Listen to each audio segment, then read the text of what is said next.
Speaker സ്ഥാനത്തേക്ക് N ഷംസീറിനെ തെരഞ്ഞെടുക്കപ്പെട്ടപ്പോൾ ഏവരും മൂക്കത്തുവിരൽ വെച്ചിരുന്നു.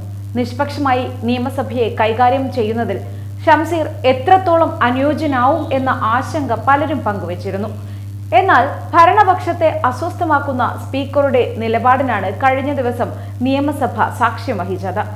ആരോഗ്യമന്ത്രി വീണ ജോർജ് സംസാരിക്കുമ്പോൾ മൈക്ക് ഓഫ് ചെയ്ത് പ്രതിപക്ഷ ഉപനേതാവ് പി.കെ. കുഞ്ഞാലിക്കുട്ടിയെ പ്രസംഗിക്കാൻ ക്ഷണിക്കുകയായിരുന്നു സ്പീക്കർ.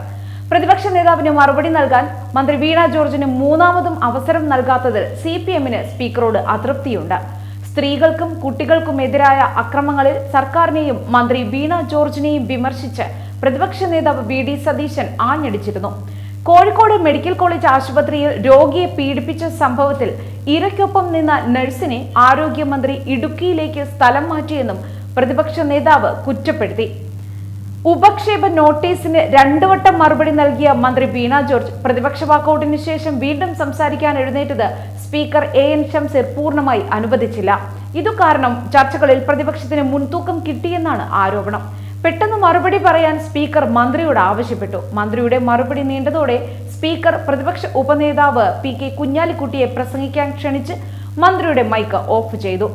മറുപടി പറയാൻ ചട്ടമുണ്ടെന്ന് മന്ത്രി വീണ ചൂണ്ടിക്കാട്ടി. അത് എഴുതി നൽകാൻ സ്പീക്കറും ആവശ്യപ്പെട്ടു. തുടർന്നാണ് മന്ത്രിമാരായ KN Balagopal, P. Rajeev, V. Sivankutty, R. Bindu തുടങ്ങിയവരുടെ നേതൃത്വത്തിൽ ബഹളമുണ്ടായത്.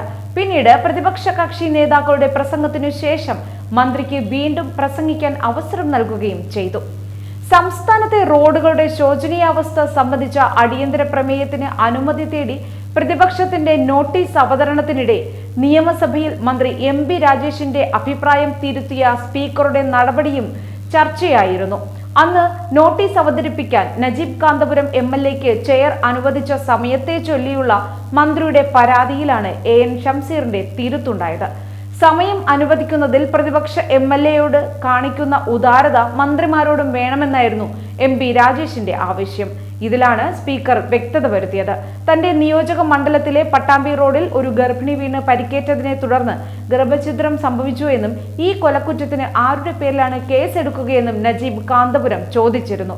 പ്രസംഗം അവസാനിപ്പിച്ച നജീബ് കാന്തപുരം നോട്ടീസിന് അവതരണാനുമതി തേടുന്നതായി വ്യക്തമാക്കിയതിനു പിന്നാലെ സ്പീക്കർ മറുപടി പറയാൻ പൊതുമരാമത്ത് മന്ത്രി PA മുഹമ്മദ് റിയാസിനെ ക്ഷണിച്ചു. ഇതിനിടെ തദ്ദേശ മന്ത്രി MB രാജേഷ് ഇടപെടുകയായിരുന്നു.